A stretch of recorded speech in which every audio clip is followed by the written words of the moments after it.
Welcome back, everyone. Today, we're plugging right into the core diagnostics of India's federal system. I want you to think of it less like a chapter in a textbook and more like this, a massive, complex digital network. We're about to run a full-scale stress test, find the critical flashpoints, the power surges, and the really unique protocols that keep this whole structure online. Let's get you exam ready. Now, just a quick reminder, this is the final part of our deep dive, so if you happen to miss the first two parts where we kind of laid out the basic architecture of federalism, I'd really suggest you go check those out first. It'll give you the full system schematic, and everything will make a lot more sense. All right, so here's our roadmap. First, we're going to test that vertical connection, the power dynamic between the center and the states. Then we'll shift gears and analyze the horizontal conflicts, when the states themselves disagree. After that, we'll explore the system's unique custom code, this idea of asymmetrical federalism. And finally, we'll look at the core programming that's supposed to hold it all together. Okay, first up, the primary vertical tension. This is that constant push and pull between the central government and the regional states. It's really where the system's balance of power gets tested every single day. A key player in this whole dynamic is the governor. They act as the designated link between the central government and the state. But here's the catch. Since the governor is appointed by the center, not elected by the people, their role can get pretty controversial, especially when different political parties are in power.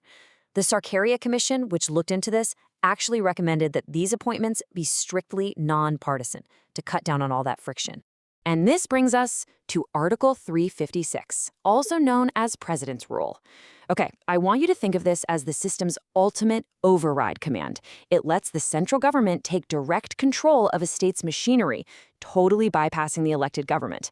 Now, it was designed for emergencies, but its use has been one of the most debated features of our federal structure. You'll definitely want to remember this article number for your exams. This timeline here tells a really interesting story about Article 356. In the beginning, it was like a break glass in case of emergency kind of thing. But after 1967, as different regional parties started gaining power, it was used more and more as a political tool to dismiss state governments run by the opposition. It really wasn't until the Supreme Court stepped in during the 1990s that some serious checks and balances were put in place to stop its misuse. These controversies really show why Article 356 is a major system alert in Indian federalism. I mean, we've seen it used to dismiss governments that actually had a majority, like in Kerala back in 1959, and to destabilize governments in places like Andhra Pradesh and Jammu and Kashmir. The real game changer was when the Supreme Court ruled that its use could be reviewed by the courts, creating a vital firewall to protect a state's autonomy.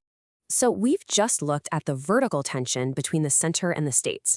Now let's pivot and look at the horizontal conflicts, the disputes that pop up between the states themselves. These conflicts usually fall into two main buckets. First, you have border disputes. These are often deeply emotional and tied to things like language and identity. And second, and often way more volatile, are disputes over river water, a resource that's absolutely critical for agriculture, industry, and, survival. And believe me, these issues can go on for decades.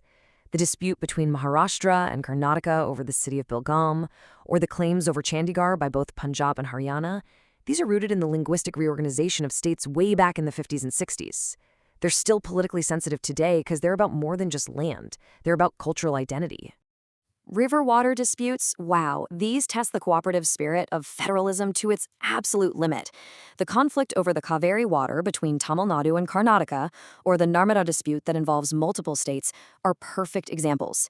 These aren't just legal battles in a courtroom, they impact the livelihoods of millions of farmers and even the availability of drinking water. All right, let's shift to a really unique feature of India's federal structure. Unlike a rigid one-size-fits-all system, our Constitution actually has this built-in flexibility, recognizing that, hey, not all states are the same. The key term you need to know here is asymmetrical federalism.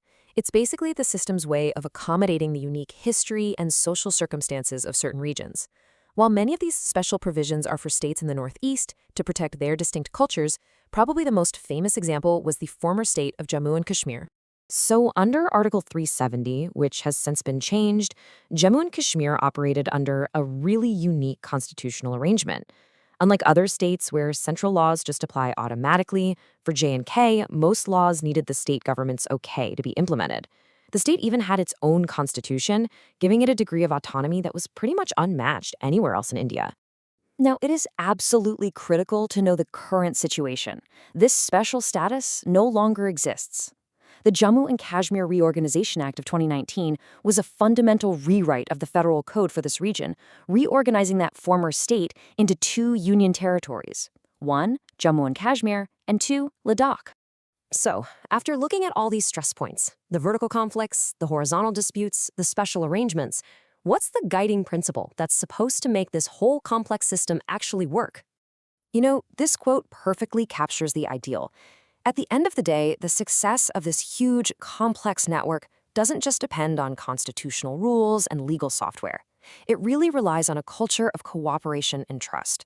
The goal isn't some forced single unity, but a responsive system that allows for both harmony and diversity. And that wraps up our diagnostic of Indian federalism.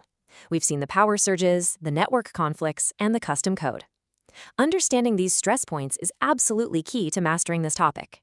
We really hope this explainer gets you fully prepped for your exams. If you found it helpful, please like, share, and subscribe to the A1 Institute YouTube channel for more exam-ready content. Thanks for watching.